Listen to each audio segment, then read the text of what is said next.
Il y a certains sujets qui font immanquablement consensus. La météo et son célèbre « il y a plus de saison », et c'est effectivement de plus en plus vrai, et la politique et son « tous pourris ». Et je dis pas que c'est vrai ou que c'est faux, mais en tout cas ça se discute. Ça se discute d'autant plus qu'il y a peu, l'Assemblée nationale a adopté une motion de rejet sur un projet de loi visant à conditionner, et essentiellement à durcir, les règles de l'immigration en France. Tout ça, on le sait. Ça tourne sur tous les médias en boucle. Le rejet a été voté, chose étonnante, par la gauche, la droite et l'extrême droite. On s'achemine donc vers un futur gouvernement d'union nationale à laquelle toute la classe politique, à l'exception de la majorité actuelle, sera associée. Non, non, bien sûr que non. Car il s'avère que chaque groupe a voté avec des motivations différentes. Bonjour, c'est Super Gabian et aujourd'hui on va parler, entre autres, de l'opportunisme. Il existe vulgairement deux visions opposées de la politique. Selon la première, la naïve pour les uns, l'altruiste pour les autres, on s'engage en politique pour défendre une vision, des opinions, un peuple, selon ce qu'on croit être juste. Selon la seconde, la politique est avant tout un choix de carrière, de positionnement social. En bref, une ambition. Et ces deux visions peuvent sans doute être vraies en même temps, mais à différents degrés selon chacun. Car l'opportunisme peut être nourri des meilleures intentions de bienfaits communs. Après la chute de Napoléon III, un groupe se forme, plus ou moins de gauche selon la composition de l'Assemblée, appelé les Républicains modérés. Nom qui sera raillé par l'opposition, l'Union des droites, composée pour beaucoup de monarchistes et de bonapartistes, qui les qualifiera d'opportunistes. Ce qui sera assumé, leur groupe politique adoptant le nom de Républicains opportunistes. Leur ambition est simple, s'allier pour empêcher les plus radicaux de prendre le pouvoir. L'opportunisme est ici finalement une sorte de front républicain de l'époque. À la tête de ce mouvement, un homme qui réussit aujourd'hui la prouesse d'être revendiqué comme une inspiration pour la gauche et la droite actuelle, Jules Ferry. On peut être heurté, comme certains l'ont été à l'époque de cette alliance, entre personnes qui ne sont pas d'accord sur tout, mais c'est pourtant très conventionnel en politique, et pour tout dire, sans doute souhaitable. L'opportunisme peut être de compromis sans être pour autant de compromission. Les alliances sont après tout à la base des démocraties parlementaires. Sauf qu'en France, c'est pas comme ça qu'on agit. C'est qu'après-guerre et pendant 12 ans, il y a eu la 4ème République, et que celle-ci a été un véritable échec, marqué par l'instabilité politique et handicapée par les conflits coloniaux. Pour y remédier, la 5ème République a pris une toute autre tournure, qui s'est depuis amplifiée, en se tournant vers un régime bien plus présidentiel. Le problème est maintenant tout autre. L'opportunisme, qui était celui de groupe auparavant, peut désormais être celui d'un seul individu, auquel d'autres individus souhaitent succéder chacun dans leur coin. L'opportunisme est désormais un individualisme. Et c'est finalement logique, et dans l'air du temps, car le capitalisme met l'accent sur l'individu, d'une bonne ou d'une mauvaise manière selon l'avis de chacun, c'est pas le sujet. Mais il est ainsi normal d'être individualiste, mais pas toujours souhaitable. Une crise économique ?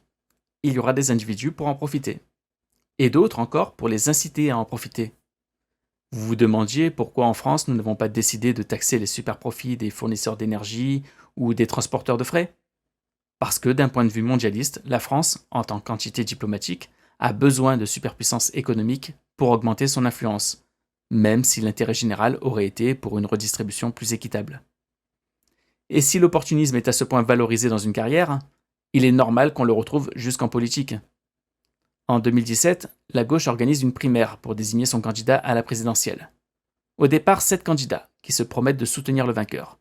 Les votes ont décidé, ce sera Benoît Hamon. Sur les 6 autres candidats, 3 disparaîtront du radar politique. Jean-Luc Benamias, Vincent Peillon et Arnaud Montebourg. Les 3 autres se rallieront à Emmanuel Macron. Sylvia Pinel, Manuel Valls et François de Rugy. On reparle de ce dernier dans une minute. Le candidat de la gauche fait une bonne entrée dans les sondages de la présidentielle avec 17% d'intention de voix, malgré la fin de mandat impopulaire de François Hollande. Mais sa campagne chaotique, marquée par les nombreuses défections de son camp pour l'anniversaire Macron, entraîne le départ de ses sympathisants qui, eux-mêmes, font preuve d'opportunisme en se tournant vers l'autre candidat de gauche, Jean-Luc Mélenchon, jusqu'à ce que les courbes des 2 candidats se croisent à un mois d'élection. Revenons sur François de Rugy. Lors de la primaire, celui-ci se présentait comme le candidat le plus écologiste, plaidant pour un recours massif aux énergies renouvelables, mais aussi une autorisation de la GPA. L'autre candidat le plus proche de ses idées était un certain Benoît Hamon. Pourtant, lui, comme d'autres, ralliera Emmanuel Macron qui s'oppose à la GPA et parie davantage sur l'énergie nucléaire. Opportunisme ? En récompense, il obtient le poste prestigieux de président de l'Assemblée nationale et sera finalement rattrapé par une controverse faisant état de dîners luxueux sur fonds publics. Le député tentera bien de se défendre en affirmant être allergique aux homards, ne pas manger d'huîtres, ne pas aimer le caviar ou ne pas boire de champagne parce que ça lui donne mal à la tête. Mais bon. C'est que l'opportunisme, s'il paraît nécessaire pour l'élu comme pour les lecteurs, on l'a vu, a un handicap de taille. Il est mal vu. Car il y a des opportunismes que l'on fait par nécessité, sans s'en réjouir, mais il y a aussi l'opportunisme qui a tout de la mauvaise foi. Et si d'un point de vue extérieur, on peut penser que la droite d'Éric Ciotti essaie de nous faire prendre des vessies pour des lanternes en nous affirmant qu'elle ne veut pas de cette loi immigration, de mon côté, je les pense sincères. Sincèrement convaincu, même si 2 mois auparavant, il aurait été du contraire. Car l'opportuniste politique est avant tout un véritable cœur d'artichaut, prêt à s'amouracher de la première conviction venue, si celle-ci est dans son intérêt. Alors, on a vu l'opportunisme à gauche, l'opportunisme à droite. Tâchons maintenant de finir d'équilibrer cela. L'opportunisme, à l'extrême droite, est un élément essentiel de son ADN. Le Rassemblement national récoltant les voix des déçus, il a intérêt à ce qu'ils soient le plus nombreux possible. L'échec du gouvernement est pour eux primordial, même s'ils en sont à l'origine, car c'est pas ce qu'on retiendra au final. Et c'est finalement un peu la même tactique qu'ont adopté cette fois-ci les Républicains, si cela peut apporter du grain à moudre aux commentateurs politiques. Plus au centre, enfin, du côté de la majorité présidentielle, même si celle-ci n'est pas tout à fait majoritaire, l'opportunisme a été de dénoncer le fait que la gauche vote contre le texte immigration avec l'extrême droite, stigmatisant ainsi la NUPES, alors que celle-ci était celle qui était la plus légitime à refuser ce texte, et oubliant au passage de dénoncer que LR avait fait de même. Car c'est enfin l'autre élément que la composition de cette assemblée met en avant. L'infréquentabilité du RN est désormais à géométrie plus que variable. On peut désigner à l'Assemblée 2 vice-présidents d'extrême droite, mais on ne peut pas voter ensemble une motion de censure. Ce serait infamant. Opportunisme, mauvaise foi, qu'importe, puisque ça marche.